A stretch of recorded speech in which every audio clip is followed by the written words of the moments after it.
¿Cuánta lista? A ver, pasa la lista.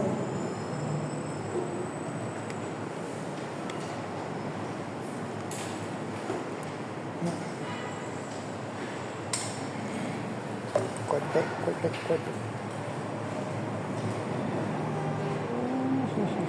Empezamos, ya nos va pasando la lista. Ya empezamos. Primera pregunta. Varón de 42 años con Son preguntas de ciencias básicas, ¿verdad?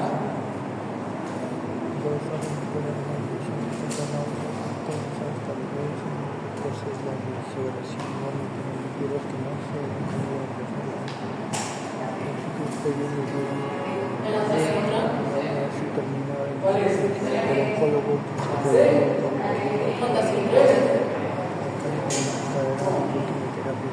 Dice que es un paciente varón.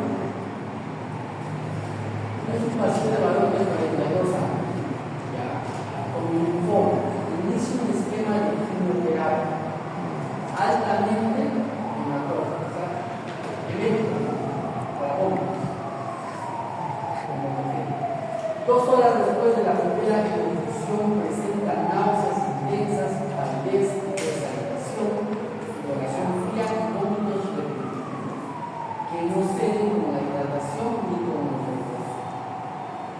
Refiere que en siglos previos ya le dieron metoclopramida y aún así terminó en emergencia. El oncólogo busca prevenir el vómito agudo, actuando sobre el mecanismo predominante desencadenado por la quimioterapia, especialmente mediado por aferencias vagales, el área de gatillo quimioreceptor. ¿Cuál de los fármacos es la mejor elección para este sistema? Definitivamente es el ondacitrón. Ya de por sí, el ondacitrón es el medicamento estrella para las enfermedades, independientemente del tipo de cáncer que puedas presentar. Si a ti te pregunto por un medicamento el cual vaya prácticamente suprimir los cólicos, es el ondacitrón.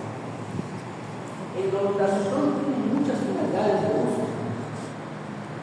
Básicamente lo que hace, ¿cómo se activa en este caso un vómito a nivel intestinal? Que es lo que hace la quimioterapia. Vamos a ver que se va a liberar ciertos medicamentos como la serotonina, ciertos quimioreceptores, perdón. La serotonina que va a estar en función con un receptor, con el 5-HT3. 5-HT3. El 5-HT3 es un receptor que va a estar encargado justamente de los vómitos. ¿Ya? Entonces, ahora, ¿qué hace el ondacitrón? El ondacitrón específicamente actúa bloqueando a este receptor a nivel periférico y a nivel central. ¿Correcto? Al suprimir y bloquear el que produce el vómito, prácticamente la vómito. Si yo te pregunto mecanismo de acción del ondacitrón, ¿qué respondes? Inhibe los 5-HT3. Inhibe o bloquea el receptor 5-HT3. Ahora, quiero que le prestes atención. Bueno, la escopolamina es para los cólicos, ¿no? No tendría nada que ver, nomás que todo es para lo que es la acidosis, ¿no? No tendría nada que ver. En la que es la apretitán, el apretitán es un medicamento que también se puede utilizar, pero generalmente este va a bloquear un tipo de receptor NK1 que consume las sustancias. Para ser más específico, es un punto tardío. Si tú te das cuenta, en tu caso clínico te preguntas horas después de la primera infusión, o sea, inmediato. ¿Entiendes? Te están poniendo un caso clínico de un paciente que vomita inmediatamente después de la primera quimioterapia. El que actúa de manera inmediata es el ondacitrón, pero el apretitán, este de acá, es para vómitos por quimio también, pero de manera tardía. Pásalo para pásalo. De manera tardía. ¿Ya?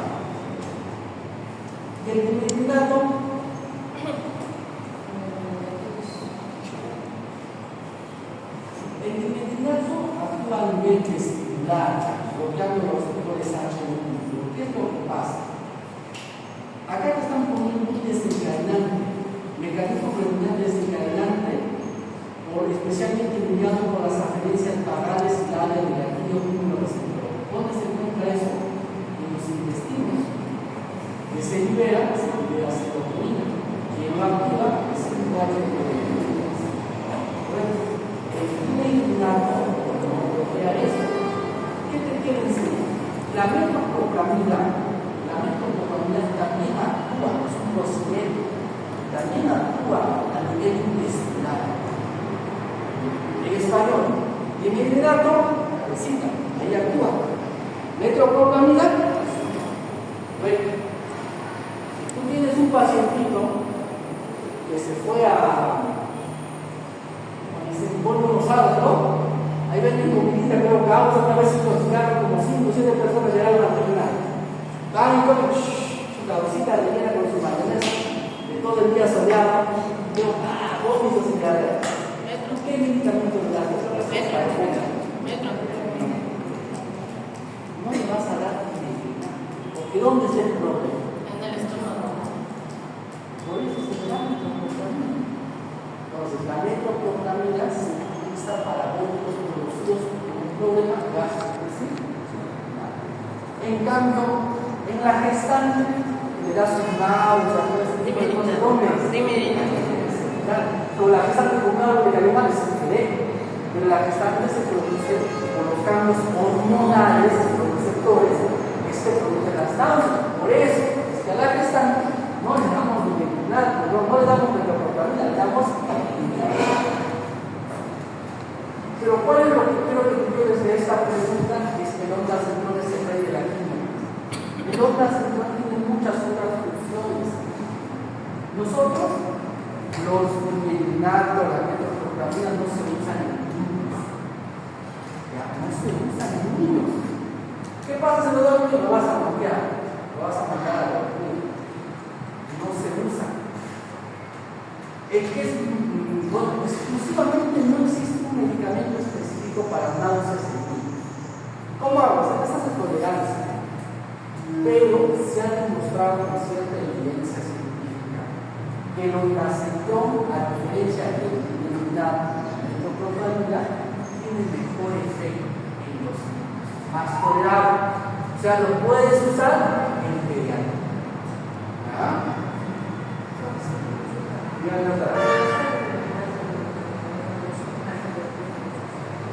Claro,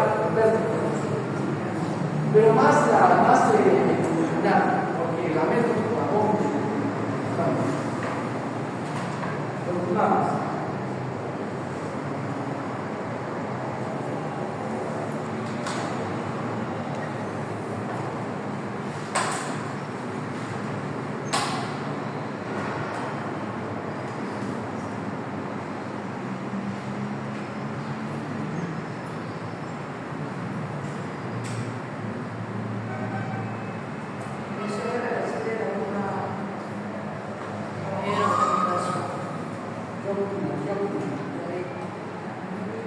Es fácil, ¿no?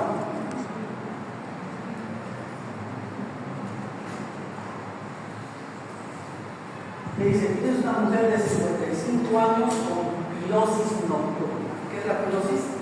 Quemazón. Se quema. Regurgitación ácida, tos seca, matina. Endoscopía, esofagite erosiva. Y signos de reflujo severo. Ya usó antagonistas H2 por temporadas, con mejoría parcial, pero recae al suspender. El gastroenterólogo decide un fármaco que actúe en la etapa final común de la secreción ácida. Con la supresión más intensa, más sostenida. ¿Qué mecanismo de acción corresponde al fármaco indicado? ¿De qué familia de fármacos se está hablando? Los inhibidores de la bomba de protones. ¿Dónde actúan los inhibidores de la bomba de protones? En la bomba de protones. Mismo nombre. Ahora, por esta pregunta,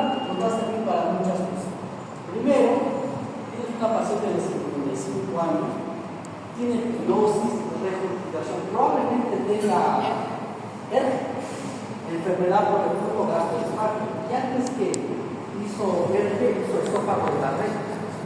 ¿Qué es el esófago de la red? El esófago es cambio de criterio no normal, patológico, metaplasia, metaplasia, ¿no? Sí. Ya los cambios no plantean. ¿Por qué se da el esófago de la red? Porque hay un retorno, el ácido que está en el estómago pasa al esófago. ¿Correcto? Y esa sensación ácida con el tiempo cambia.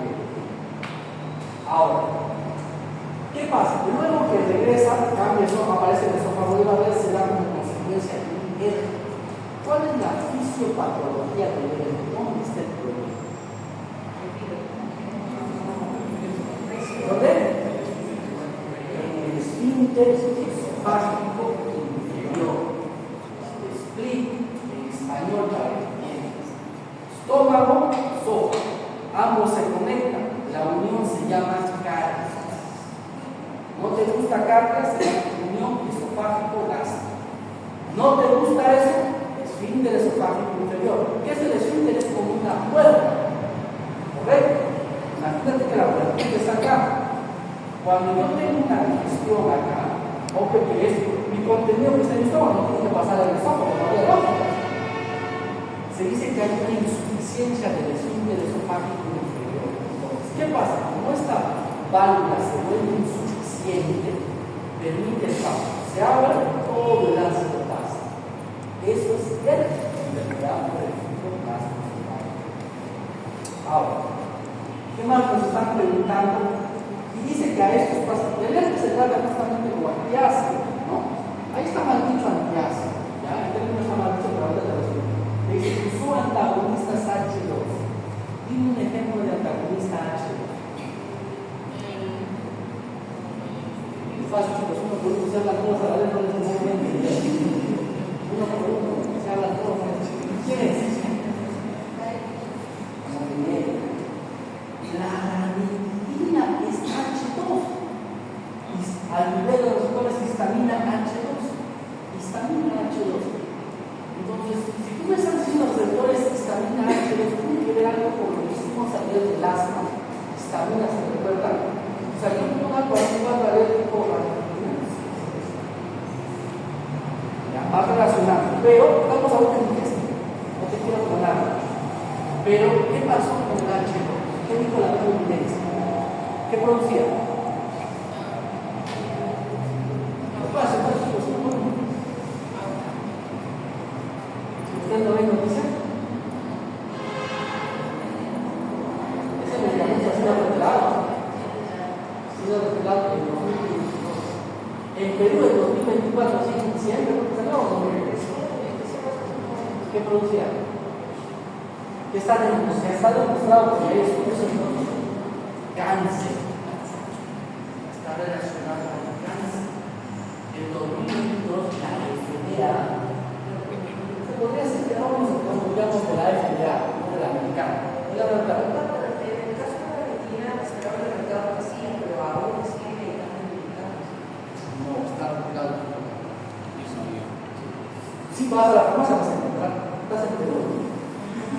Vas a la farmacia, vas a encontrar. Yo hasta que me puse mi salud tenía la ranitidina en puesto. Pero la ranitidina a partir de 2022, la FDA impone una alerta. Porque se encontró en la evidencia científica de un estudio clínico. Cuando alguien ya habla de estudios clínicos, algo ya de hecho mostrado. Se encontró que estaba asociado al cáncer, incrementaba el riesgo de cáncer. Entonces, ¿qué hizo la FDA? La quitó del mercado definitivamente. Pero como el Perú es un país en vías de desarrollo, creo que demoró la noticia en llegar de 2 años. Recién en diciembre a noviembre de 2024, o sea, hace un par de meses, sale recién el 15 diciendo, suspendamos la ranitidina. Bueno, lo que sucede es que el gobierno ya había comprado lotes de ranitidina. ¿Y por qué hago con la ranitidina? Así que digo todo eso, para estimar como a 2 o 3 años. La teoría,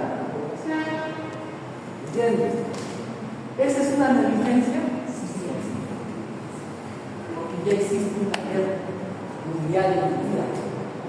¿Entiendes? Si alguien hubiese denunciado al ministerio por haberlo actuado, hubiese ganado quizás hubiese vuelto millonario. Porque ya existe una ley, existe una evidencia que no está permitido. En otras palabras, para que más o menos entiendas, son dos puertas. Acá tienes dos puertas, ¿cierto? Dos puertas. Una puerta es H2 y las dos puertas juntas hacen bomba. La bomba de sodio, hidrógeno es potasio, ¿no? Hacen la bomba. Presten atención acá. ¿Qué hacía? ¿Cómo actuaba la ranitidina? Si tienes dos puertas, la ranitidina solo bloqueaba una puerta. Pero tenías la otra puerta por donde salía el ácido. El ácido seguía saliendo. En menor cantidad, sí, pero seguía saliendo porque hay una puerta más. ¿Qué dice la pregunta? En la etapa final de la secreción ácida con su presión más intensa y sostenida. En cambio, ¿cómo es la bomba? ¿Cómo es el omeprazol? El omeprazol va bloqueando las dos puertas. Si bloqueo las dos puertas, ¿sale ácido? Esa es la diferencia entre la acción de la ranitidina y el omeprazol, inhibidor de bomba de protones. ¿Correcto? Entonces, la bomba de protones y el omeprazol bloquean todo. En cambio, la ranitidina es un bloqueo parcial nada más. Ahora, ¿qué pasa? El omeprazol, si bien es cierto que nosotros usamos el término, ¿cómo le llamamos? ¿Cómo le llamamos? Coloquialmente, toman el fundamental básico, ¿no? ¿Protege el estómago? ¿En algún momento les dije que protege el estómago? ¿De dónde han sacado ese término? Yo lo sé. Entonces, solo inhibe la secreción ácida, no es ningún protector gas. No existe ese término, ¿verdad? Tenemos el término de la cabeza que eso no existe.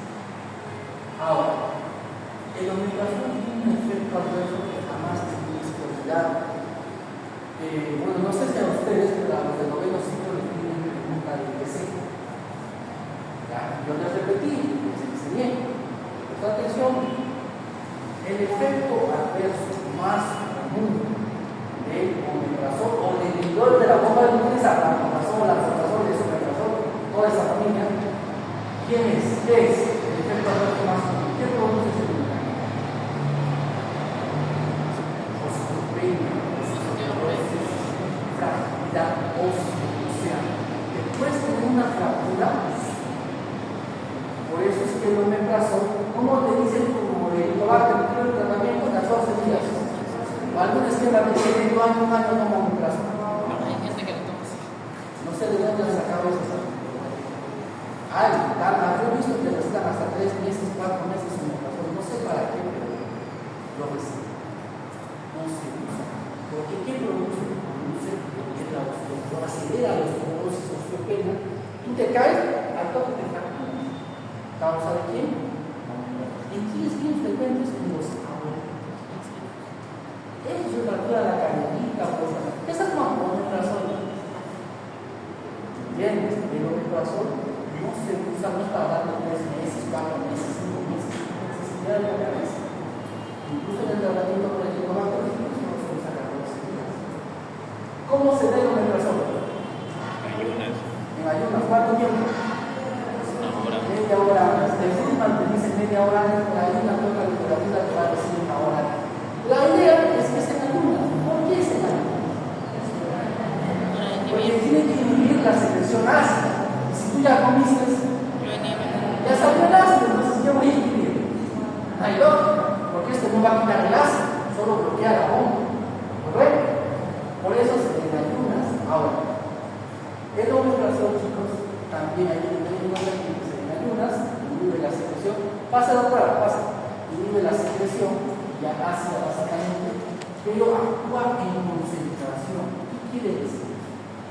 La bomba, cuando tú le das tu primera dosis de omeprazol, la puerta no se cierra al 100%, se cierra un 10%. Segunda dosis, 20% no se otra dosis más, 30%, y así sucesivamente.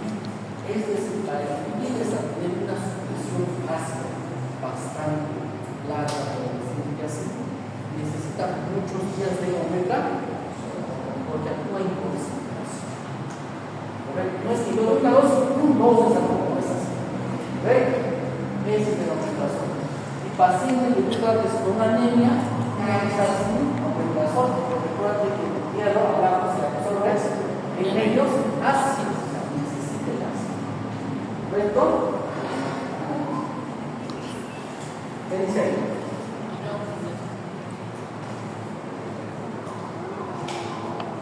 ¿Qué dice?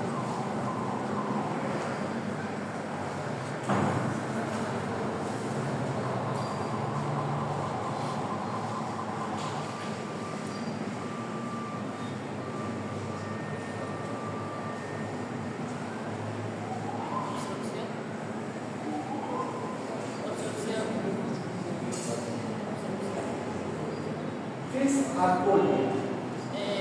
Las heces no tienen como color blanco. ¿Quién da el color a las heces? La bilirrubina. La bilirrubina, ¿cierto? La bilirrubina, que es la degradación de los eritrocitos de la hemoglobina. Claro, más específicamente, ¿no? Es su forma de eliminación. ¿Correcto? Es su forma de eliminación. Ahora, cuando todo el sistema biliar empieza en el hígado, con el círculo biliar, con el colero, con el cístico, con el colero, donde se enfoca la segunda porción del colero, todo eso es el. Ahora, también sigue siendo la coloración, pero esta gente se puede construir, esto que esté con varios términos que se poner a la cara. ¿A qué se le llama colecistitis? ¿Qué entienden por colecistitis? Inflamación del colero. Colecistitis, perdón, conducto cístico. Inflamación del conducto cístico. Si yo te digo litiasis vesicular, ¿qué entiendes tú por litiasis? Cálculos, ¿dónde? En la vesícula. Y si yo te digo coledocolitiasis,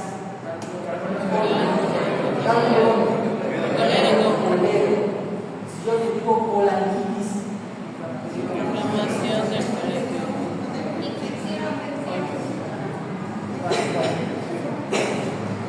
¿es verdad? Sí, mira, sí, mira.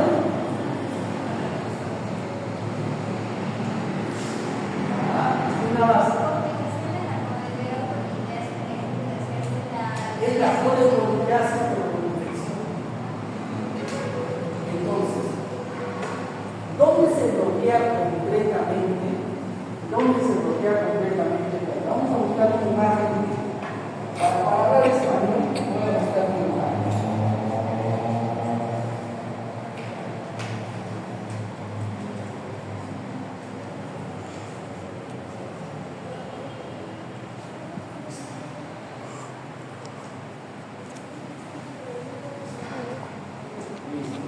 Para que me entiendas, vamos a hablar español. La vía biliar, ¿qué produce la bilis? El hígado, la papadera. ¿Dónde lo deposita? En la vesícula biliar. Lo deposita en la vesícula biliar. ¿Para qué? Para que adquiera más concentración. Esa es su función, es más concentrada en la vesícula biliar. Ahora te voy a poner unas preguntas. Entonces, el producto que sale del hígado, el primero, se llama conducto hepático. Luego es un conducto que es de la vesícula que se une al hepático común. Está acá. Este es conducto hepático derecho e izquierdo. Hagamos derecho e izquierdo. Derecho e izquierdo. Acá es conducto hepático común. ¿Correcto? Cuando este conducto hepático común se une con el conducto que viene de la vesícula, que es el conducto cístico, ambos se unen. Ambos se unen acá, se llama así conducto colero. ¿Correcto? O sea, sale del hígado con conducto hepático derecho, hepático izquierdo, se unen, conducto hepático común, pero aún no ha llegado a la vesícula. Antes de llegar a la vesícula, que se complete el hepático común, bota el conducto cístico, que va directo a la vesícula. Luego, cuando los císticos se unen con el hepático común, forma el conducto colero. El colero es el que va, y luego se une con el del barco, cuando desembocan juntos en la ampolla del barco. Correcto. Ahí estamos bien. ¿Qué es la coledocolquiasis? Es cuando el cálculo se queda en el coledo. Y si queda en el coledo del cálculo, pasará. Por eso hay apoyo. ¿Entiendes? Ahora, si por el contrario el cálculo se queda en el conducto cístico, ¿pasará bien? Sí pasa, sigue pasando, ¿verdad? Sigue pasando, ¿verdad? Hay algo de mal. Ahora, ¿qué es una cola? Lo que pasa es que en el intestino hay lo que es la flora bacteriana, estas migas. Si la carne no mucho, la infecta. La infecta. ¿Correcto? La infecta. Ahora, la otra pregunta es, ¿por qué una persona que no tiene vesícula pluma? ¿Qué hace la vesícula? ¿Tiene alguna importancia? Pues el vecino agarró, vamos a poner la bolsita por acá. Por jugar con el cuerpo, como lo creamos. Mira, la vesícula biliar tiene una función muy importante, concentra la bilis. Una bilis concentrada que degrada mejor la grasa. ¿Para qué tú secretas bilis? Para comer comida grasa. Para la grasa, KFC, Popeyes, Burger, con eso. ¿Quién se trata de digerir eso? Al no existir vesícula, la bilis sale directo, ¿te das cuenta? Pasa directo. Pero ¿qué pierdes aquí? El ser concentrado. Por eso es que las personas que no tienen vesícula pueden seguir comiendo su bolita a la brasa, pero les cae mal. Se hincha su barriga, tengo gases, me cae el peso, un poquito más porque le cae mal. ¿Por qué le cae mal? Porque la bilis que no está muy concentrada. Por lo tanto, no hay una buena degradación. Nada más. ¿Cómo tienes que luchar? Hay que bajarle la grasa, y las grasas, ya se estudian. ¿Entendieron? Ahora, acá vamos a hacer una imagen para explicarte varias cositas, ¿ya? Porque también son mira, eso es todo lo que es, ya hablamos por coledocolquiasis, clase vesicular, colangitis y todos los términos, ¿correcto? Ahora, ese cálculo a veces se queda acá. Si acá tienes coledo, aquí tienes el conducto para ampliar, ¿correcto? Conductos para ampliar, es por eso pasar la resolución. Y si el cálculo se queda acá exclusivamente acá, ¿qué produce? ¿Cómo se llama? Dos causas de pancreatitis. La principal causa de pancreatitis es de causa biliar, por un cambio de circulación. ¿Cuándo es criterio de que un paciente que ha hecho ya le ha dolido acá, en la izquierda, un sitio inverso está indicando? Mira, si ya ha dolido acá, ya ha apoderado luego de la profesora, pasó dolor, ya no te volvió a doler nunca más, no es criterio para que lo puedas superar, para que le saques la vesícula. ¿Cuándo decimos que hay que sacarle la vesícula? Cuando se ha hecho pancreatitis. O los cuadros de dolor mitocondrios son repetitivos. Ahí tú indicas a que hay que sacarse la vesícula. ¿Por qué? Porque si te da pancreatitis, puede hacer una necrosis o un pseudoquiste pancreático. Se va a San Pedro. Por eso que ahí ya le dicen hay que sacar la vesícula.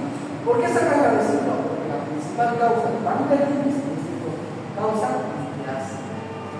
¿Te das cuenta que el cálculo, dependiendo de dónde se quiere, cambia de nombre? Pero es lo mismo, es mecánico. Ahora, la segunda causa de pancreatitis es de origen alcohólico. Pero para que me una pancreatitis de origen alcohólico, paciente alcohólico con es gas.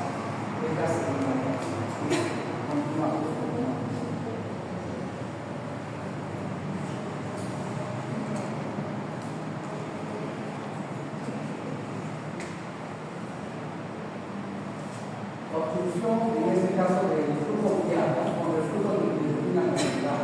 Por eso todo eso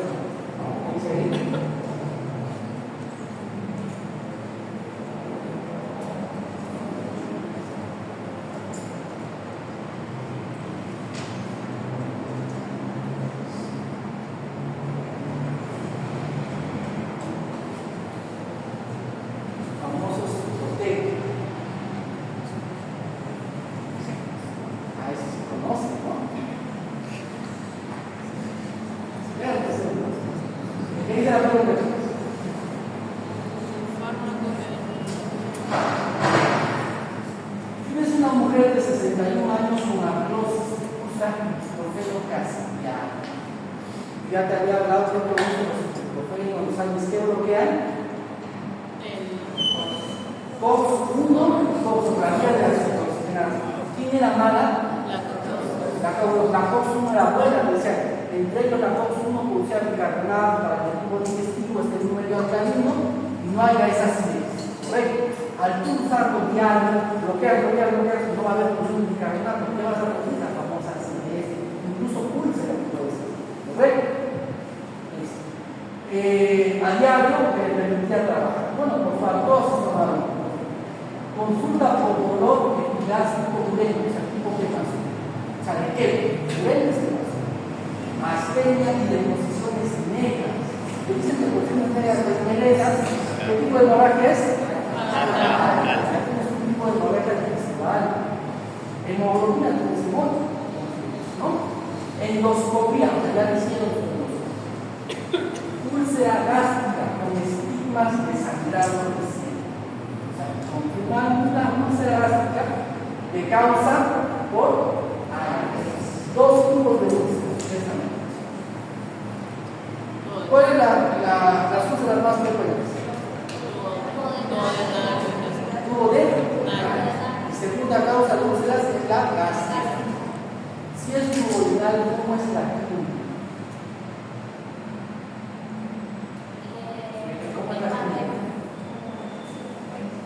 El paciente va a decir, en el caso clínico, le va a decir cuando es úlcera el duodenal, es el principal, primero factor etiológico, el helicobacter. ¿Correcto? El helicobacter. ¿Cuál es la clínica? Es acidez o dolor urente que aumenta con el ayuno. Y es el 90% de las úlceras, o sea, la más frecuente. Pero aumenta con el ayuno. ¿Calma con qué? La comida. Esa es una úlcera de origen duodenal. Principal causa, principal factor etiológico, y ya lo veremos cómo tratamos el helicobacter. ¿Correcto? Ahora, la otra tipo de úlcera es gástrica. El factor etiológico de una úlcera gástrica es AINES de su caso clínico. ¿Cómo es el cuadro clínico? ¿Cómo viene ese paciente? ¿Cómo viene? ¿El dolor cuándo es? Cuando come. Después de que al otro le calmaba cuando comía, este no. A este cuando come le empeora. ¿Entiendes? Principal factor etiológico, AINES. Pero quiero que te entiendas algo.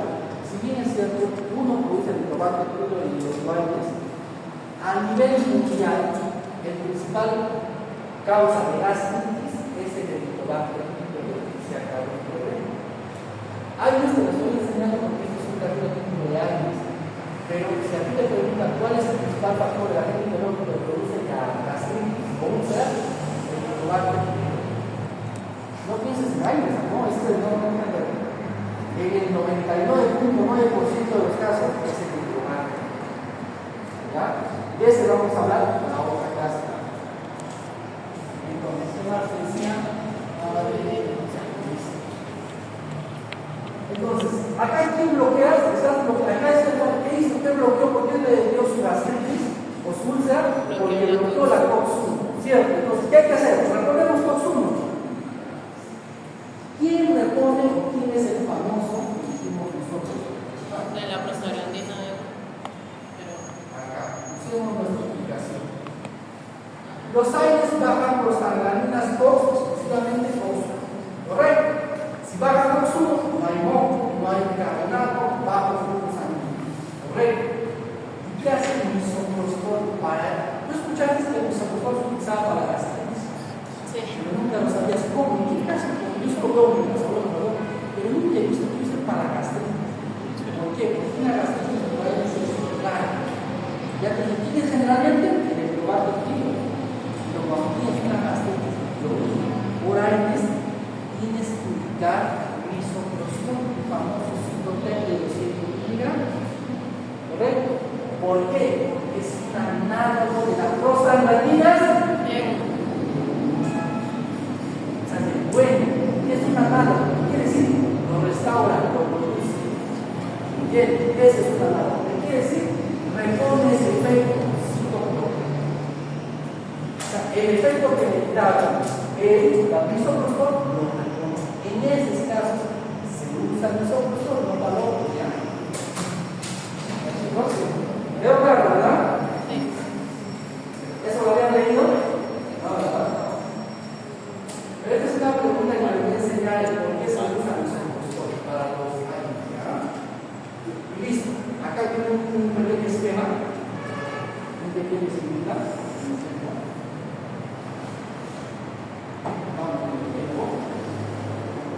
Esto lo vamos a ver más a profundidad a otra clase, pero vamos a hacer un pequeño hemorragia digestiva alta. Cuando me pregunten por la hemorragia digestiva alta, dos cositas a tu cabeza. Hematomesis, ¿qué es vómito con? Sangre. Y melena. ¿Tú ves hematomesis y melena? Hemorragia digestiva alta. Ahora, ¿cuál es el principal agente biológico de la hemorragia digestiva alta? Las úlceras. ¿Quién te produce interferencias? El programa de explico. Ya te expliqué. Pero si yo te pregunto, principal causa de hemorragia digestiva alta, úlceras. Segunda causa es las varices gástricas, a los famosos cirróticos. El cirrótico hace su varices esofágica, luego relleno y eso por una hemorragia digestiva masiva. Por eso no es cirrótico. Hay una pregunta más allá para ver sobre cirrosis es un virus. Pero básicamente son las dos principales causas. Si yo te quiero preguntar por una hemorragia digestiva, ojo, baja, ¿qué te pongo en la clínica? Rectorragia o hematosis. Capta las preguntas, capta las preguntas.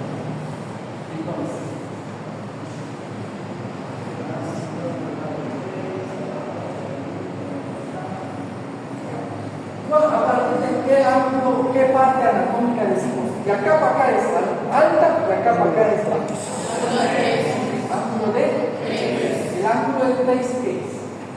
Es un paso del duodeno al yeyuno. Del duodeno al yeyuno, antes de pasar, haces un ángulo de Grace, y dices ángulo de Grace para arriba, alto, ángulo de Grace para abajo, bajo. No te preocupes. ¿Qué más nos dice? Allá. Vamos a ver acá. Aquí hay un criterio cuando transcribimos en hemorragias digestivas altas. Acá ya hablamos de la clínica, ¿ya? Aplicación ya la hablamos, clínica ya hablamos, la melena de hematomesis ya hablamos. Pero ahora quiero que te enseñes acá. El diagnóstico obvio, pues con endoscopía, no está por más decirte, ¿no? Empieza en endoscopía y sospechas de causa, en este caso, de Helicobacter pylori con biopsias. ¿En quién hago endoscopía y en quién hago test de aliento?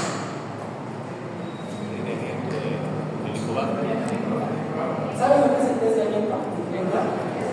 Para el examen para el Helicobacter pylori, ¿cierto? ¿A quién le hago el test de aliento y a quién le mando a hacer endoscopía? Para descartar el Helicobacter pylori. El corte es 30 años. A los menores de 30 años no les vas a mandar a hacer su endoscopía, no está permitido. Me dice, no, ahí me mandan solo desde ahí, pese a que la guía dice que no le está establecido sin identificar al parásito. Perdón, a la gente que hay que indicar el Helicobacter pylori, sin identificar. Pero si es menor de 30 años, tú le mandas test de aliento porque es muy sensible y específico. Tú le mandas test de aliento, sale positivo, le das su esquema, terapia 4. Eso lo vamos a revisar ahora semana, terapia 4. Le das. Y luego, esperas unas semanas y ya repites test de aliento para ver si erradicaste. Pero para fines de exámenes, chicos, cuando te preguntan con test de aliento es para confirmar si se erradicó. Generalmente.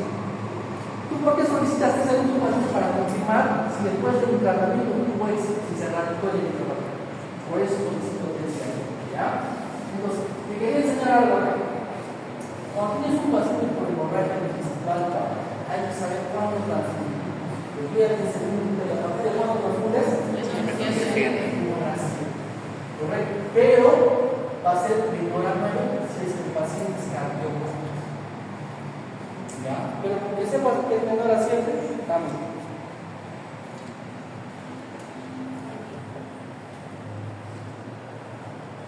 ¿Qué dice la pregunta 5? A ver.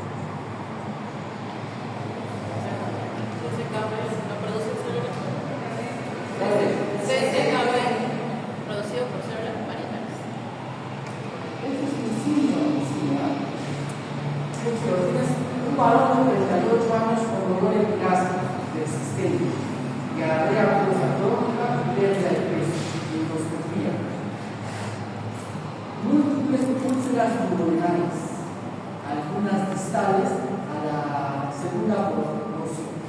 El pH gástrico es bajo, es muy ácido.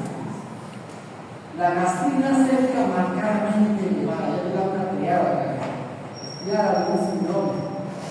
Se sospecha gastrinoma, más todavía sabes que durante la discusión del caso se pregunta cuál es el receptor clave para que la gastrina promueva secreción ácida de forma directa, no por vía de las células asociadas. ¿Qué receptor está principalmente identificado? Es el identificado. La gastrina, si bien es cierto, es una sustancia o va a estimular la secreción ácida en el estómago. ¿Tiene gastrina? Sí, es normal. Pero no es que esté en mucha cantidad y se quede senil. ¿Correcto? Senil. Existen ciertas alteraciones, ciertos síndromes, como el síndrome de Sjögren. El síndrome de Sjögren se caracteriza porque aparece un tumor. ¿Cómo se llama? Gastrinoma. Si es gastrinoma, va a actuar ¿dónde? En la gastrina. ¿Y la gastrina qué produce? Ácido, ¿cierto? Y si hay un tumor en el ácido, en esa gastrina, ¿qué va a pasar con el ácido? Se va a bloquear el ácido. Va a disparar. Por eso es que estos pacientes, en este caso, uno van a poner múltiples úlceras. Se ha hecho bastante úlcera. Y a este paciente, así tú le des el interior de la bomba de Jesús, ese no es el problema, la bomba no es el problema, es que hay un tumor ahí. Y ese se va a bloquear. Típico caso clínico, donde van a preguntar, pero pueden preguntar ya sea en el síndrome muchas cosas. Pero el típico caso clínico siempre te van a poner múltiples úlceras gástricas. Te pueden especificar el gastrinoma si quieren, o si no, te van a poner en el estudio de imagen, se evidencia más. Bien sencillo. Ahora hay una triada que está acá. Aquí ves la triada. El síndrome de Sjögren es un síndrome caracterizado por la existencia de un gastrinoma, que es tumor por gastrina, que generalmente es de origen familiar, porque provoca hipersecreción ácida y enfermedad ulcerosa grave. Tiene una triada: tumor familiar, úlcera y hipersecreción gástrica. Recuerda que la gastrina, si bien es cierto, también está en el estómago, también está en el páncreas. El páncreas también produce gastrina, porque el páncreas tiene una función endocrina y una función exócrina. Entonces, a la vista te ponen siempre encima de esa triada: tumor pancreático o tomografía, evidencia tumor, masa, lo que quieran. Úlcera, de acuerdo, pero estas úlceras múltiples. Y hipersecreción de gastrina. Listo, se acabó. Solo ¿cómo se llama el tumor? Gastrinoma. Receptor, lo mismo. Hay miles de maneras de preguntarse, pero la triada siempre está. ¿Ya? Siempre está.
pregunta es la discutir mucho, ¿verdad?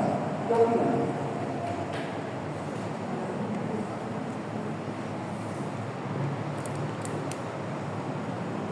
Primero, deshabitación es como huevo en ceviche, ¿no? La deshabitación es la peor. Esto para mí también, pero los colegas no son para los vómitos, no son para los vómitos. Puede ser un acetón, metoclopramida o aperitiva. La metoclopramida, si te está diciendo que no los ponga antibióticos actuales, no, está diciendo que ese no es. Pero mira acá. Ya te había hablado de la aperitiva, ya te había hablado sobre ese, pero vamos a ver la explicación. Está pidiendo una mujer de 29 años con cuadro de gastroenteritis biliar, fiebre baja, mialgias y vómito persistente, a pesar de la declaración oral y luego endovenoso, continúa con meses explosivas, cada 20 a 30 minutos sin no hay embarazo. En el viaje refiere que los alimentos habituales no han funcionado. Se decide usar un fármaco que bloquee vía relativamente en el centro del vómito. ¿Correcto? Es útil en emesis severa y el componente similar. ¿Cuál es la opción más adecuada? Podrías pensar en el ondansetron, lograr que el nivel de pero las centrales generalmente es en quimios.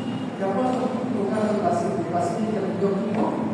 No. Es una pregunta anterior con quimios.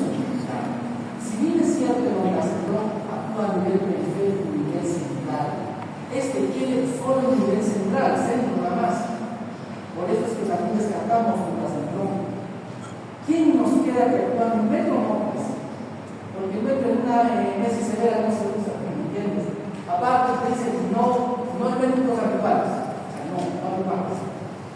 El aperitam, chicos, el aperitam bloquea los receptores MK1 que bloquean la sustancia B en el centro del vómito.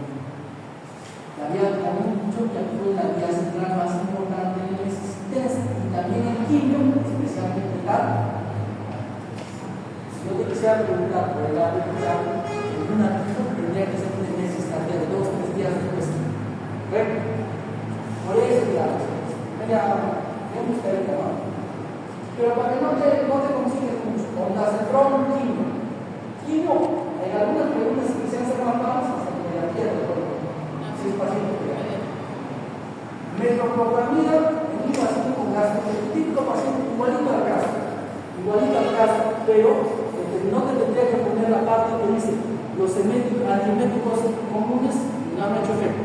Si no fuese eso, pasa bien.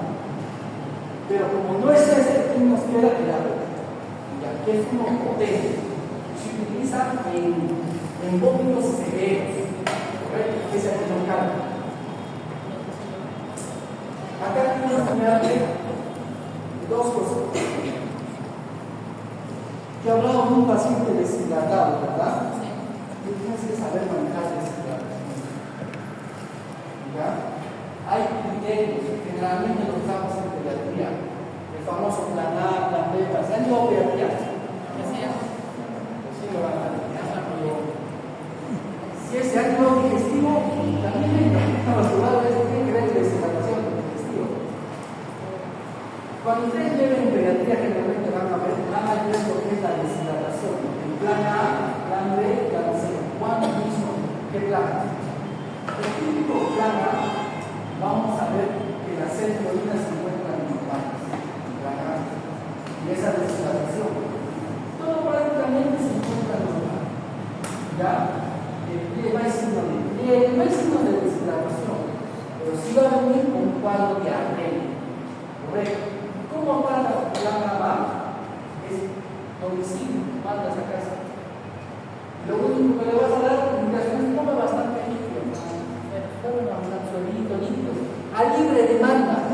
No hay dosis, a libre demanda. Ese es tu plan. Típico paciente que ha tenido su cuadro de arrea, pero que no encuentra ningún signo de deshidratación. No hay ojos hundidos, no hay ausencia del agua, ya ese signo de té regresa normal, porque cuando el paciente está deshidratada casi siempre lo ve, se queda. No hay nada, eso es un plan A. ¿Dónde? Es domiciliario. ¿Qué pasa con el plan B? el plan B, por lo contrario, el niño ya viene con sed, la orina es más oscura. Por ahí yo una vez escuché que decían, el color de la orina quiere determinar por qué es más oscuro. La taza de filtrado. La densidad. Si tu orina es más amarilla de la uva, probablemente estés deshidratado. Por eso es así. Por eso dice, la orina es más oscura. Aspectos. Estamos en ojos, boca, lengua. Irritación, vamos a ver ojos hundidos, lengua y boca seca. Respiración puede ser más rápida o normal. Pero ya está viendo signos de deshidratación. Hay pelos hundidos, hay boquita seca. ¿Qué más? Elasticidad. Encuentran un signo de pliegue, pero que desaparece lentamente. ¿Correcto? Que desaparece lentamente. Bueno, vamos a ver, apuntar plan B. ¿Qué es plan B? Aquí administras 10 sales de la hidratación oral. Tu famoso suelito, pues el sobrecito.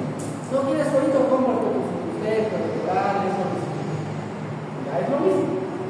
No es igual que el agua. Porque acá especifica que si sales de la hidratación oral, no se toma de agua. Es que estas sales de la hidratación oral tienen ciertos componentes que se pierden en el fondo y en la llave. ¿Correcto? Es una preparación, no es como el agua. ¿Ya? ¿Cuánto es la dosis? De 50 a 100 miligramos kilogramos peso, en 4 horas. Y eso sí es manejo en centro de salud. No lo mandas a casa. ¿Correcto? Evalúas cada hora hasta un máximo de 4 horas. Responde bien, se rehidrató, mejoró la rendija, a tu casa. ¿Te das cuenta que en mi plan A, en mi plan B dice que le pongas día? ¿Te das cuenta? No te dice. Presta atención acá. Plan C. ¿Cómo es el plan C? Acá ya la sed es excesiva. Hay orina, probablemente el paciente no orinaba en muchas horas. No, porque está deshidratado. ¿Qué vamos a hacer? ¿Qué más? El aspecto. Vamos a ver deprimido, comatoso, a veces no responde, estás comiendo, alteración del sensorio. Encuentras alteración del sensorio. Ojos muy hundidos, llora el niño y no cae lágrimas. Típico caso. ¿Qué más se encuentra?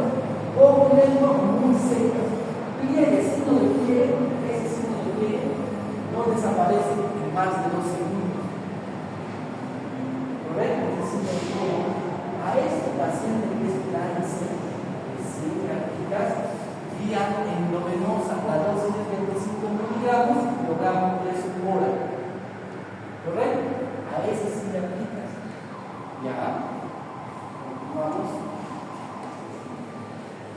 Eso tienen que saberlo, chicos, como regla, todos vamos a ver, ya, eso es como regla. Y tienen que saberlo bien porque este plan se maneja bajo. Créanme que del 100% de sus pacientes que van a ver ustedes en su salud, el 50 al 70% va a venir con eso. Ya es bien frecuente. Tienen que saber cómo manejar a cada paciente. ¿Ya? Y explicarle más que todo a los pacientes, porque los pacientes tienen que darse a la quimioterapia, ¿ya? Se desesperan, más si son futbolistas, son peor. Ya se desesperan, hay que explicarles con ellos cuánto. Ellos tienen que les pongan la guía de los hospitalistas y que no es así. Reciente aplica el plan C. ¿Ya?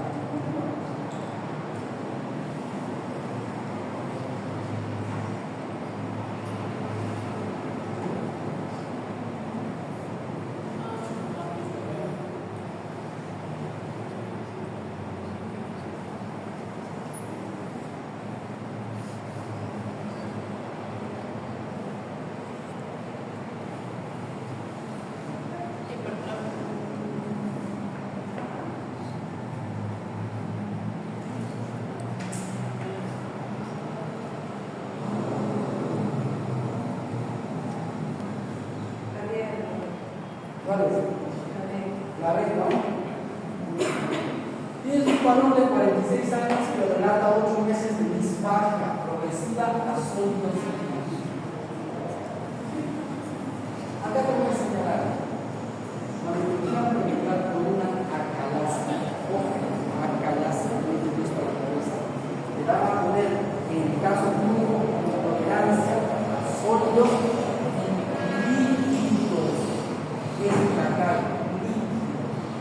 pone que el paciente no puede ingerir tanto comida sólida, si dicen solo comida sólida, no pienses en la calaza. Ojo, no es la calaza. Pero si al sólido le agrega líquido, esa es la calaza. ¿Estamos claros? Eso es así. Entonces, ¿qué te dice? Recomendación profunda de alimentos no digeridos por fortuna ha bajado 6 kilos.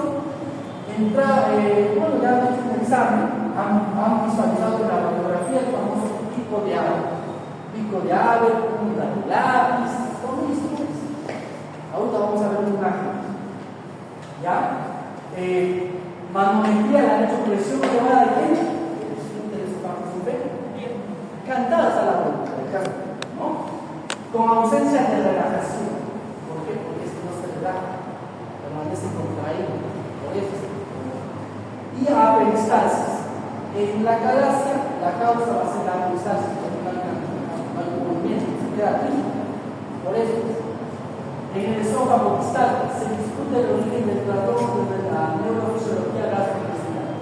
Es pérdida de las neuronas inhibitorias del nódulo.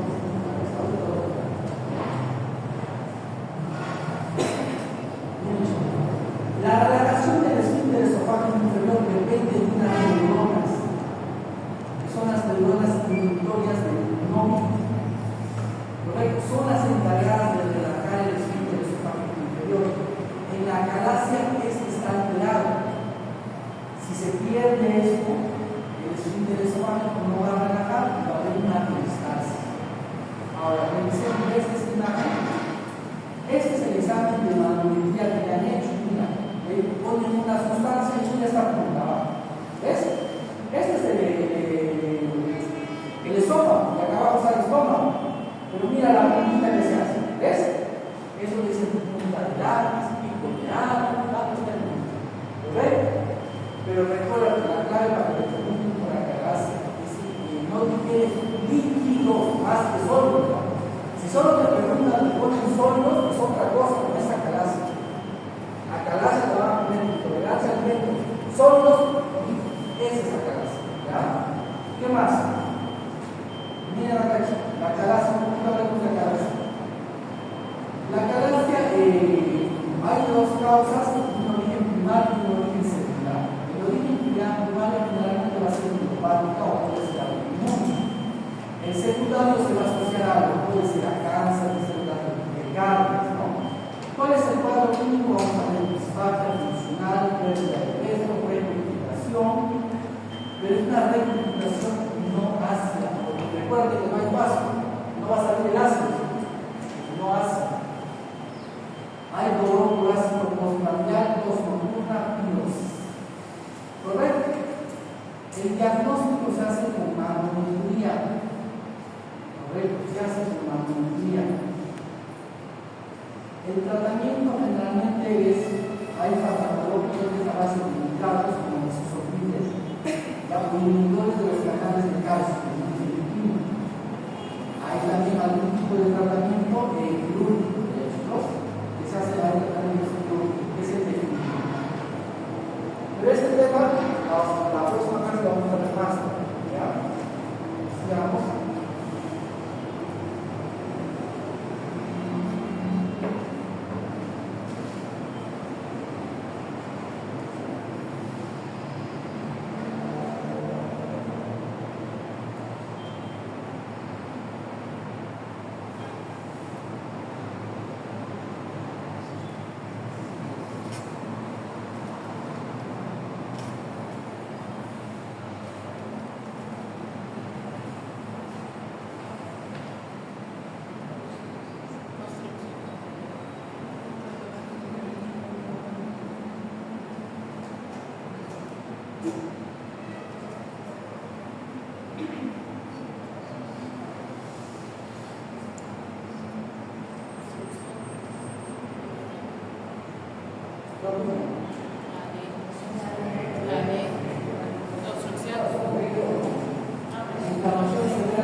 Tienes una mujer de 34 años con colitis ulcerosa de 6 años, hemorroides severo por mala adherencia, pega con dolor abdominal difusa, distensión progresiva, fiebre de taquicardia, letargia,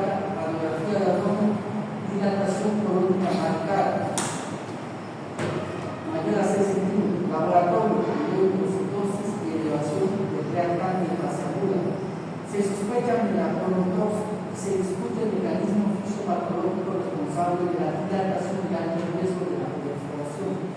La dilatación es la inflamación severa con la muscular y fiebre de cronocronia. ¿No lo entiendes? Acá está.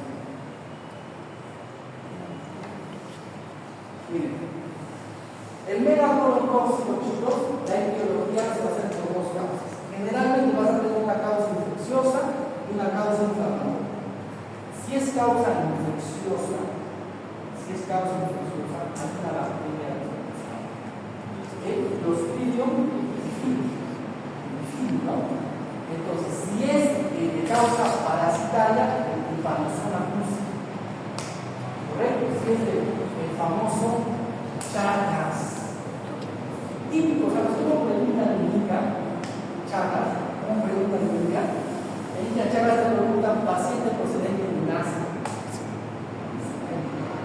Procedente de Nazca. No sé por qué los brasileños han puesto el Chagas. Pero es típico, también yo les hago preguntas que son formularios médicos de acá de Ica. De pronto quiero preguntar por Chagas, paciente procedente de Nazca. Para mí, pero no me llega Chagas. Acá Chagas, no me llega. Todos preguntan así. Ahora, si es de causa inflamatoria, es la colitis ulcerosa, que es tu pregunta, en mi caso clínico, colitis ulcerosa. ¿Cuál es la fisiopatología? Lo que pasa es que acá ocurre una inflamación. Por el factor de necrosis, hay un factor de necrosis que se inflama y ese factor libera algo que se llama óxido nítrico. Este óxido nítrico va a dilatar el cuerpo. ¿Correcto? Y la clínica que va a presentar es diarrea con sangre, más dilatación y dolor abdominal. Pero esta dilatación hay una característica acá. Puede perforarse de ese peritonitis, por eso es que hacen fiebres altas de 39, de doble bolsa, ¿no? De 39, y que hacen sepsis. ¿Correcto? El diagnóstico básicamente es un colon dilatado mayor a ¿cuánto le dicen?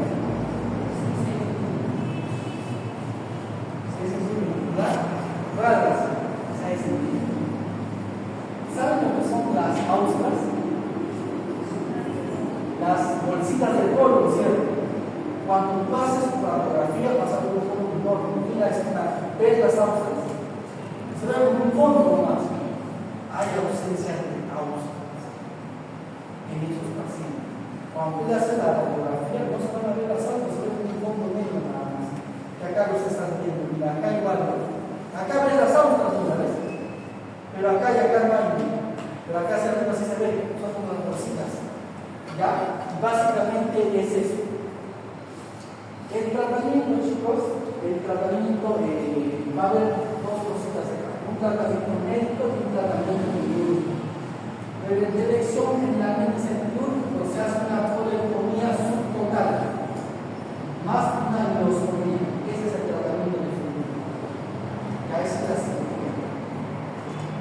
Vamos, pregunta breve.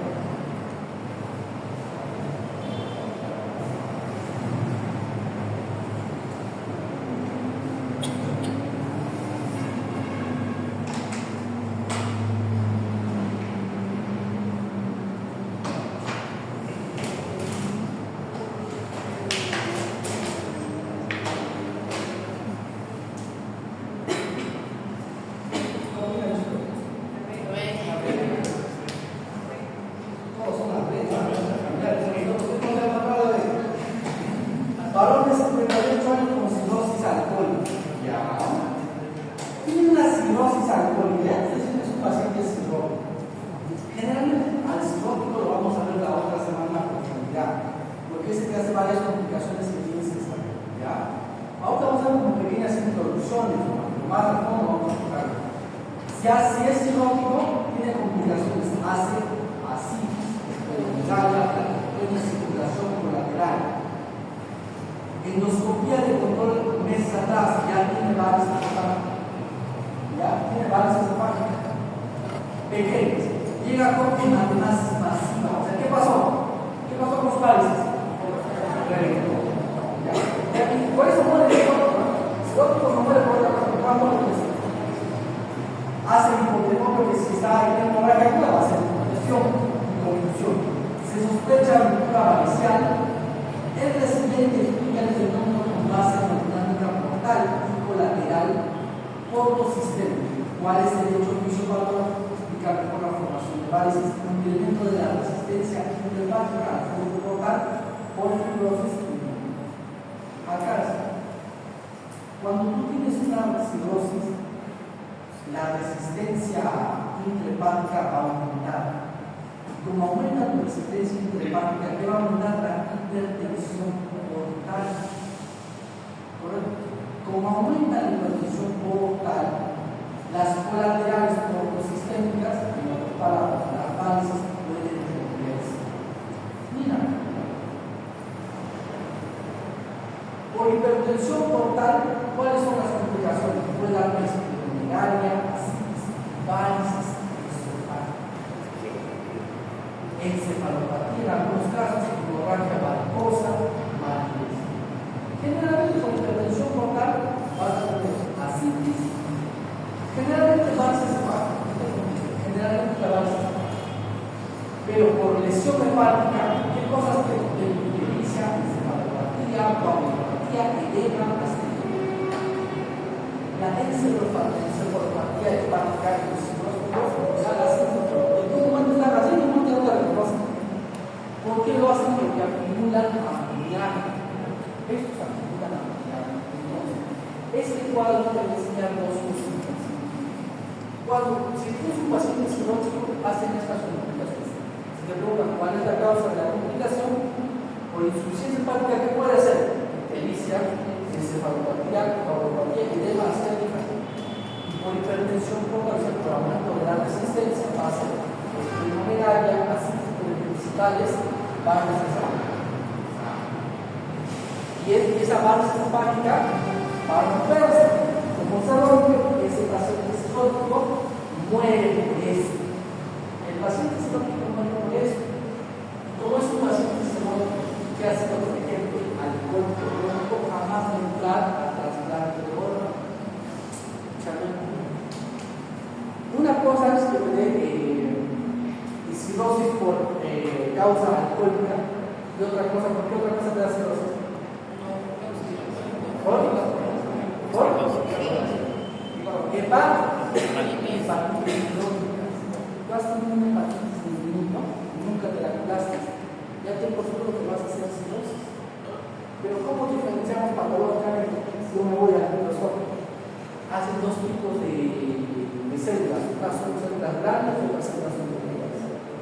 Las pequeñas es por alcohólica, las grandes son por hepatitis.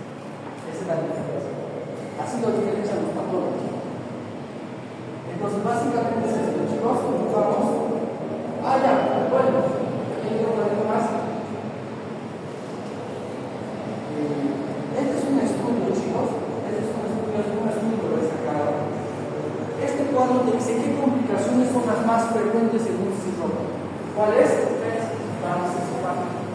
¿Qué más encuentras? Así, pero date cuenta que el 82% ha presentado varices hepáticas, casi todo. En cambio, así baja abismalmente al 44%.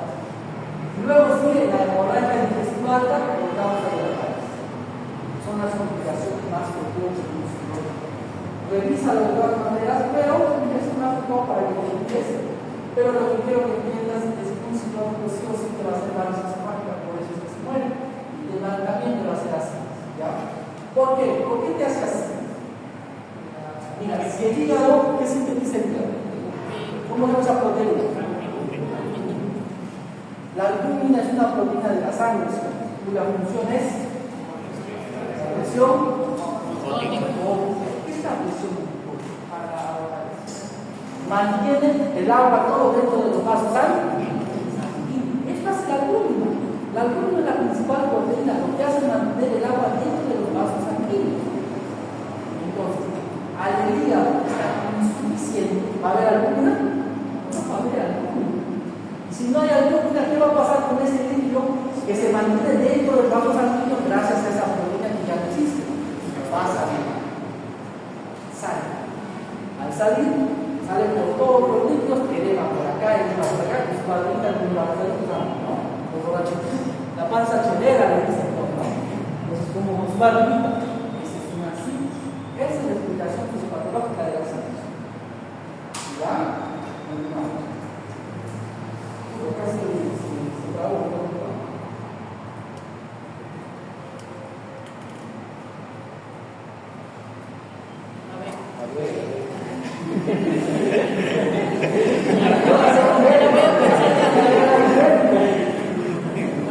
Vamos a leer la pregunta. Varón de 47 años con antecedente de consumo importante de alcohol. Están muriendo un paciente alcohólico. Puede ser cirrosis o puede ser pancreatitis. Eso tiene que estar en tu cabeza. ¿Correcto? Por dolor epigástrico súbito intenso y radial sin dolor. Esa es la palabra clave. ¿Qué es? Cuando te pregunten por pancreatitis, el dolor te van a decir dolor en sin dolor. Eso es pancreatitis. Dolor en un poco derecho. En fósil de acá. Se acabó el problema. No te compliques la vida. Encuentras esa palabra y ya sabes cuál es el diagnóstico. Ahora, ¿qué más dice? Aspirarles al espalda, empeora la constancia, mejora en inclinarse hacia adelante, o situaciones acá. Presenta vómitos, abdomen doloroso a la palpación. Pero ahí ya te están dando el paso de mirarse de abajo, te están confirmando la pancreatitis. ¿Por qué son preguntas básicas? Yo quisiera preguntar por la pancreatitis, probablemente te va a dar valores. ¿Ya?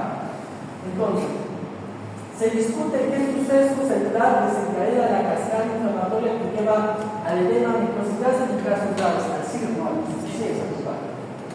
Ahora, básicamente lo que ocurre acá es el gatillo clásico. Ese tricinógeno se activa antes del tiempo, por lo tanto, la tripsina activa otras enzimas, autointestinos, por lo tanto, ya hay fibrosis de grasa e inflamación. Ahora, ¿qué quiero que sepas de la pancreatitis? Primero, la pancreatitis va a ser un proceso inflamatorio del páncreas. ¿Correcto?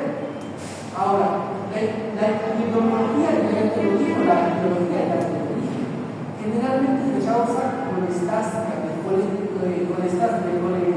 coledotritiasa, ¿cierto? Generalmente un calculito viene sin planta, esa es la principal. Pero si yo quisiera preguntarte por el consumo excesivo de alcohol, que acá no es un 30%, te voy a poner siempre paciente alcohólico. Dos causas. Pancreatitis te van a preguntar por causa epicásica o por causa alcohólica. Por otra causa hay, sí hay, pero para fines de exámenes no se pregunta. Para fines de exámenes solo dos preguntas. Pancreatitis causa o muy bien alcohólica o muy bien epicásica. Y se acabó, no te compliques la vida. Ahora mira, el diagnóstico, ahorita lo vamos a revisar, quedamos ahí. La prevención, la prevención va a depender mucho. Si la causa es por cálculos biliares, ¿qué tenemos que sacar? La vesícula. ¿Entiendes? Sacamos la vesícula. ¿Ya? La fisiopatología, yo te lo expliqué en una anterior, el día que pasaba. Las manifestaciones clínicas, pues vas a ver muchas actividades específicas, dolor, vómitos, dolor de cinturón, pero ahí la palabra clave en la clínica, chicos, siempre va a ser el dolor de cinturón. Si dan amilasa y lipasa, te están preguntando por la es del estado básico, ¿no? Acá hay una imagen, ya no está. Los criterios, chicos, de diagnóstico son 2 o 3 puntos. Va a depender mucho el dolor abdominal, ¿ya? Lipasa y amilasa tienen que estar elevados de 2 a 4 veces sobre el valor normal. Y un hallazgo de imagen, un ataque, que confirme el ataque. Dolor, amilasa y lipasa elevados no solo el doble a 4 veces su valor normal. Y una imagen. Eso confirma el ataque. ¿Correcto? Pero como ya les dije, por pancreatitis, para que me pregunten, chicos, son dos cosas: litiasis y alcohol. Hay otras causas, sí, pero es más para manejo de especialidad, no son para fines de examen. ¿Ya? Tienen su break, pueden salir a su break.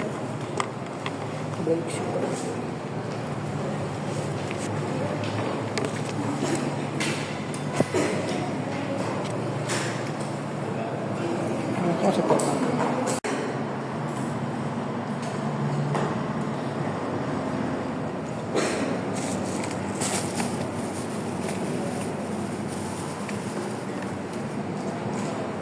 ¿Ya empezaron?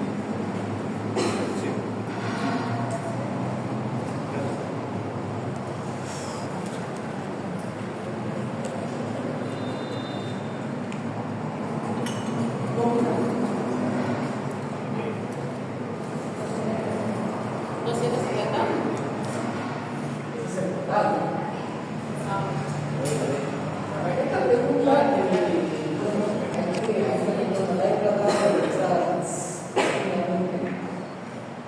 acá hay varias cosas.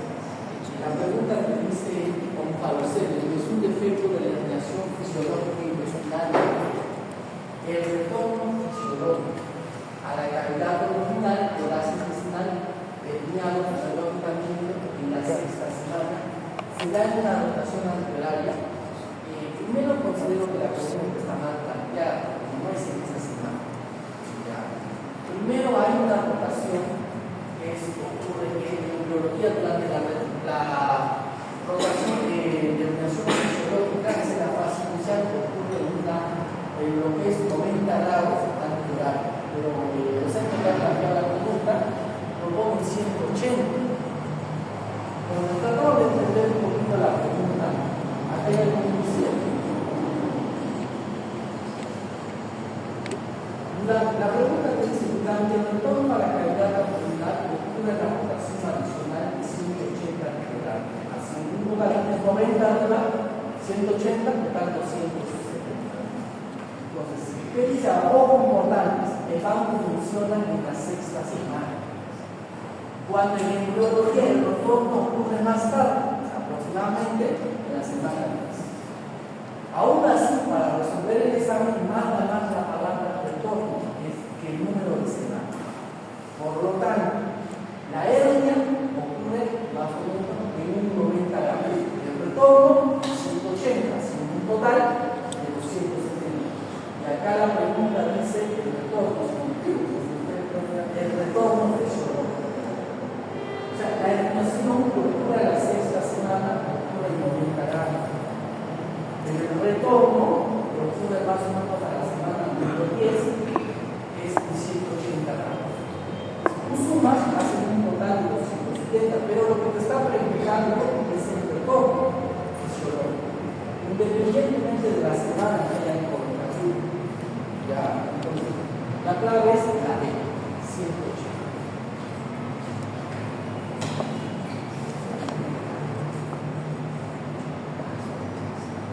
Pregunta 12.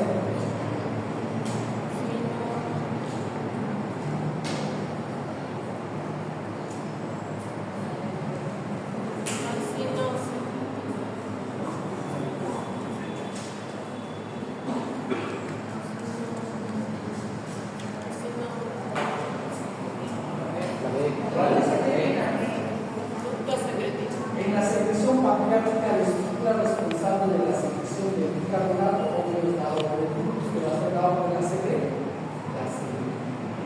En este caso, el bicarbonato lo va a secretar generalmente las células musculares, que a su vez están estimulados por la secreta. Correcto.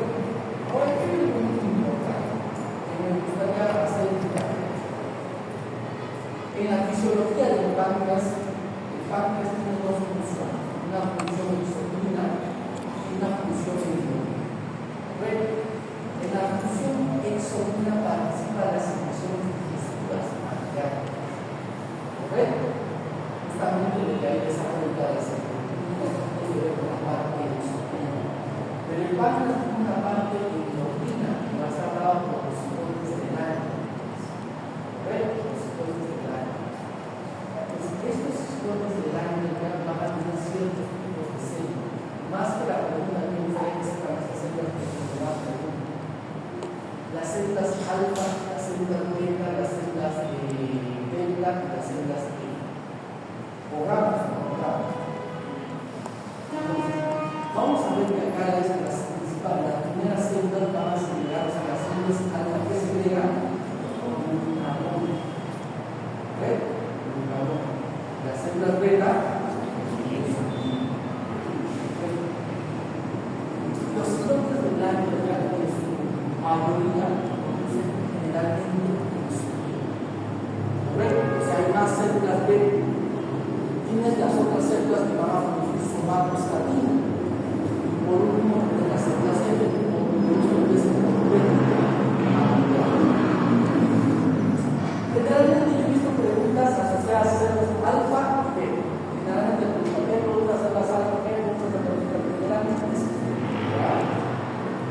¿Vamos?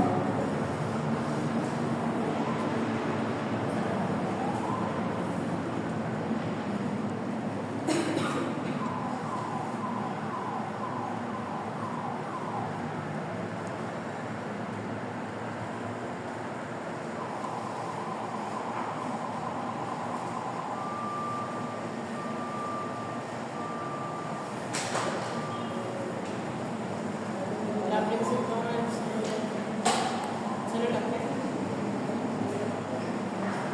El cual también ya hemos hablado de significados, solo que es formulado de una manera muy diferente. Respecto a la secreción ácida del estómago, mal que lo incorrecto. La cámara también la vemos.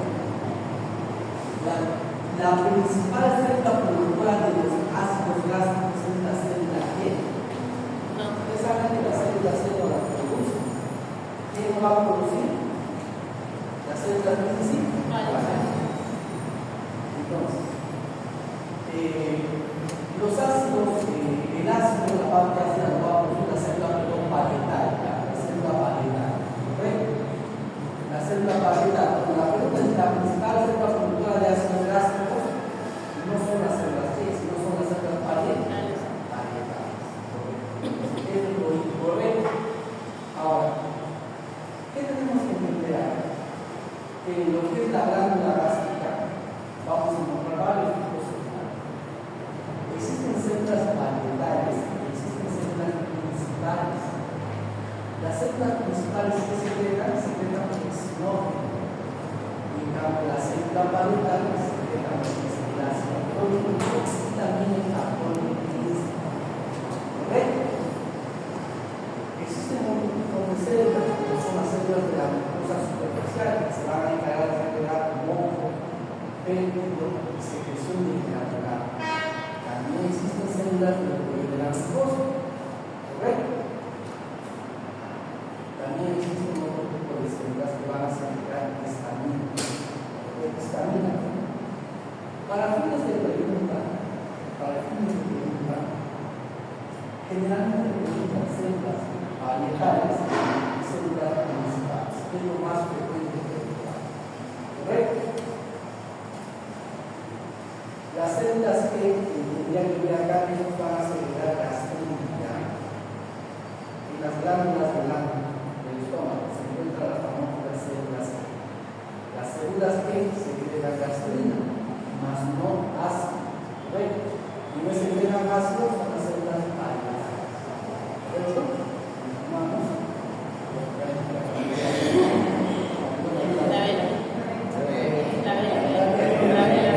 Las criptas de Liebel presentan células inmunitarias responsables de la producción de las células basales o madres.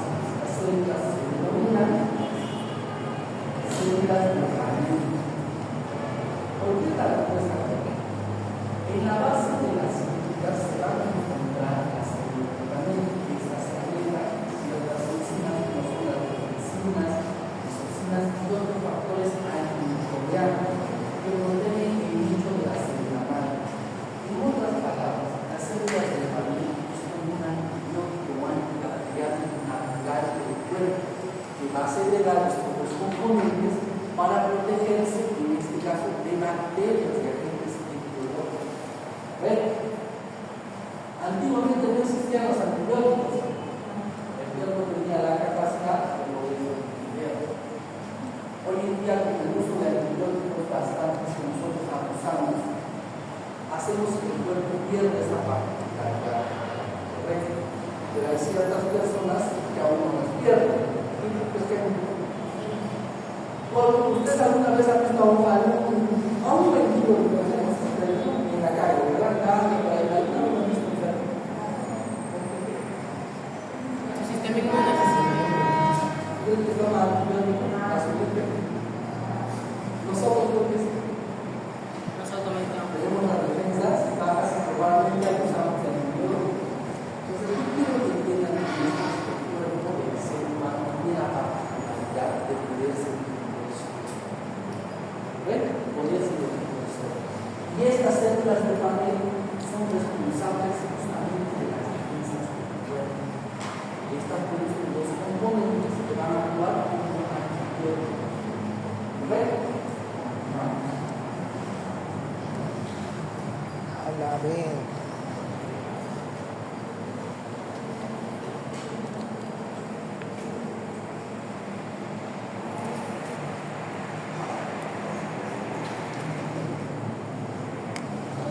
Acá en esta pregunta vamos a ver dos cositas que sí vamos a hacer muy diferentes.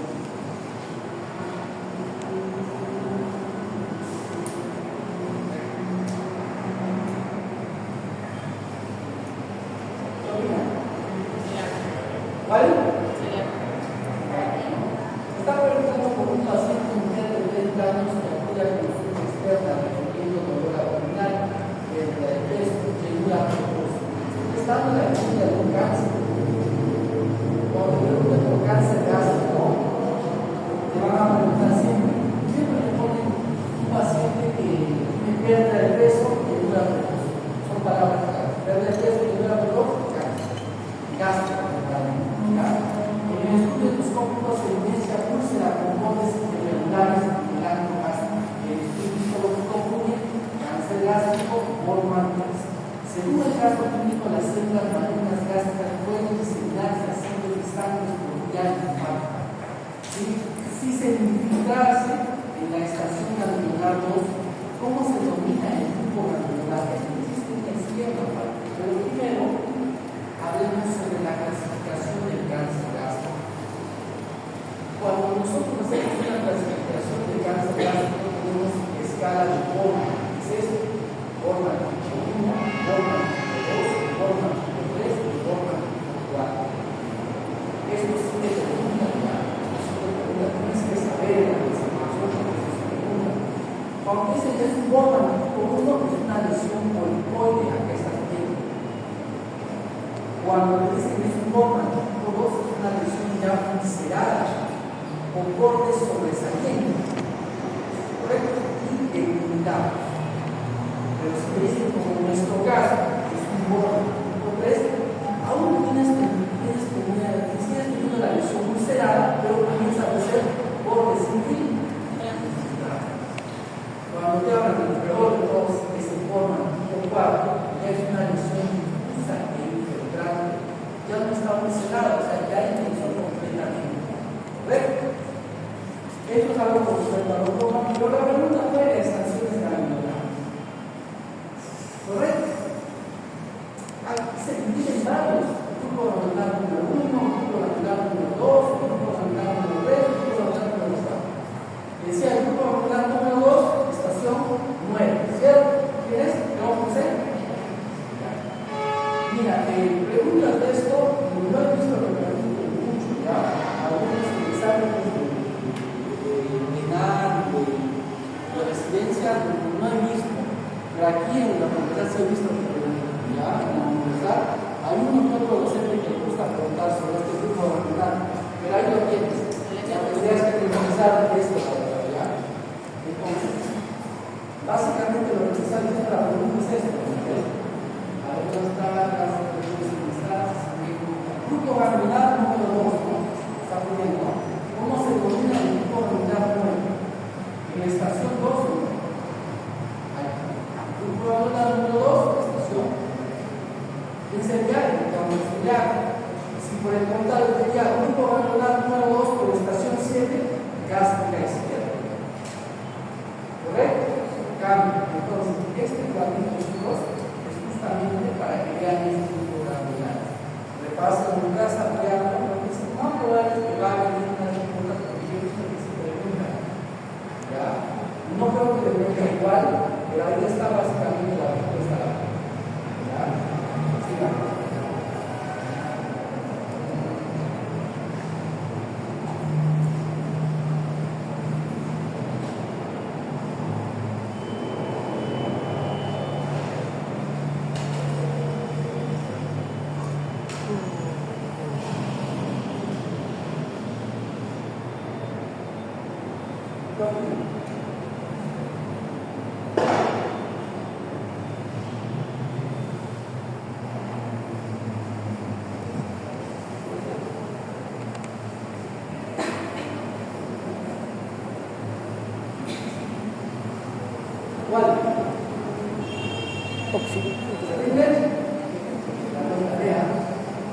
En la enfermedad por reflujo gastroesofágico, el retorno del contenido gástrico al esófago, secundario a un cierre defectuoso del esfínter esofágico inferior, todos los siguientes sustancias disminuyen el tono del esfínter esofágico, por ende exacerban el edema, excepto la acetilcolina. ¿Por qué? Porque la acetilcolina no disminuye, aumenta el tono. ¿Correcto? El esfínter esofágico inferior, por lo tanto, aumenta la contracción. Por esto, todas las preguntas es la extensión. Ahora hablemos un poquito de esto. Ya habíamos hablado en sí bastante sobre esto, ya habíamos estudiado la fisiopatología, dónde estaba la causa, cuál era el tratamiento. Entonces, básicamente, fisiopatológicamente hablando, ya que se va a con una relajación transitoria del esfínter esofágico inferior. Hay otras causas, como puede ser la intervención del esfínter esofágico inferior o alteración anatómica del volumen esófago gástrico. ¿Correcto? Cualquiera de estas causas que se va a ocurrir a esta altura va a producir cualquier enfermedad por el reflujo gastroesofágico. La típica característica de esta patología se va a asociar a pirosis, rectificación y disfagia. ¿Correcto? Disfagia y más. Le pueden poner incluso dolor al pasar alimentos sólidos, ¿correcto? Dolor gástrico, ¿no? Problemas para dormir, ¿no? O sea, varias cositas se van a asociar, pero más a fondo, la otra clase lo vamos a ver. ¿Alguien dice?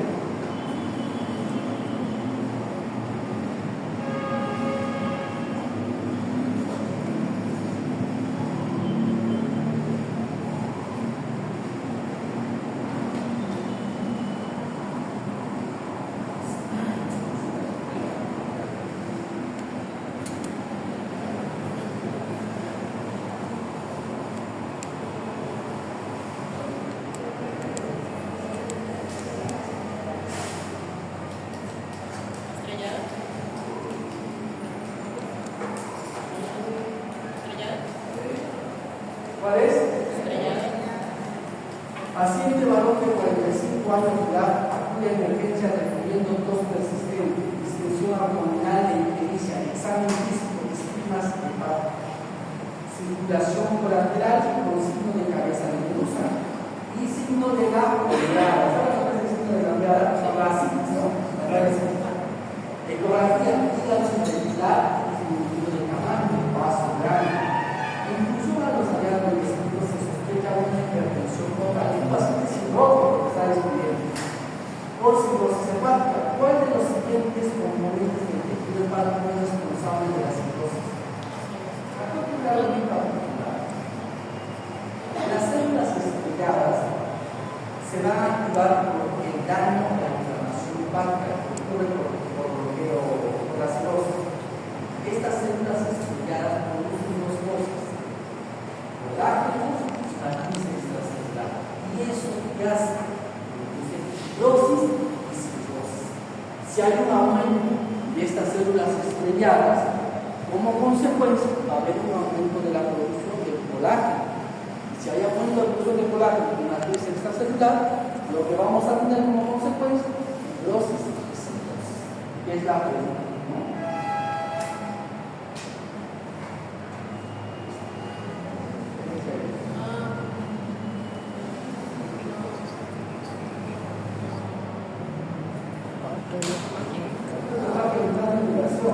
Sí, la B, arteria pilórica.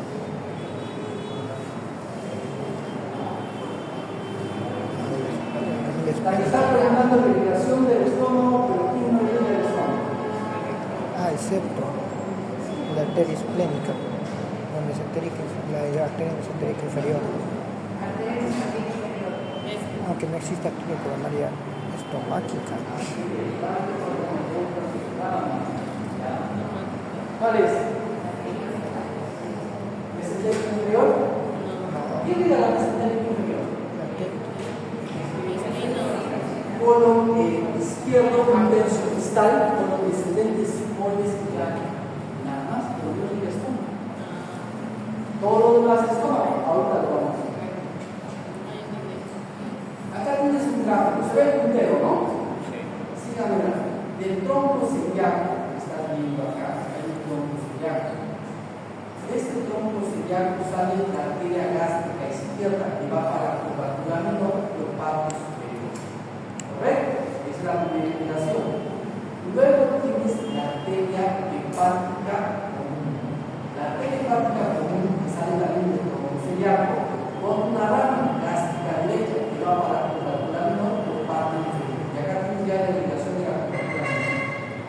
¿Correcto? Luego, ¿qué más tienes? La arteria esplénica que también sale del tronco celíaco con una rama para la curvatura mayor en la parte superior, que es la gástrico-duodenal izquierda o la gástrico-omental ¿correcto? Izquierda. Ahora, la gástrico-duodenal que es una rama de la arteria, en este caso de la arteria hepática común, también va a botar una rama que es la gástrico-omental o la gastroepiflórica también se llama, ya derecha, forman así las curvaturas del estómago sobre las ¿correcto? Ahora que la esplénica va a botar gástricas posteriores, gástricas cortas y la principal generación del estómago son por cuatro arterias. La gástrica derecha, izquierda, la gástrico-omental, a la derecha y izquierda. Ninguna de esas hemos visto son ramas de la arteria mesentérica inferior. La mesentérica inferior significa parte terminal del intestino grueso, es un tercio distal del suelo izquierdo, por donde es el intestino izquierdo. Eso significa la mesentérica inferior. Por eso es que la carrera te pregunta lo que sea. Esa es la última pregunta.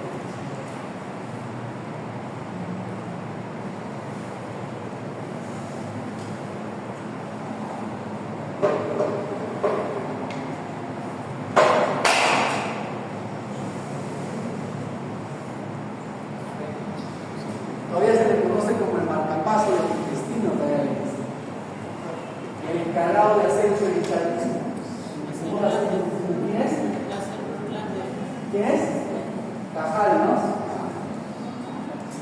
¿Ajá? Es Cajal, ya.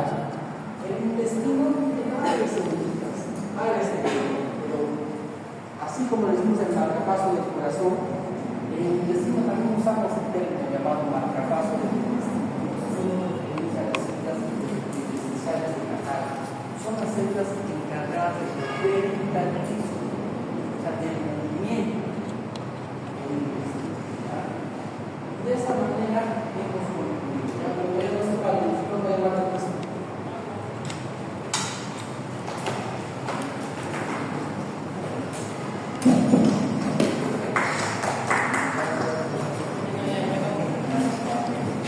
Y terminó, a pesar que me siento medio drogado hoy. Me siento mareado.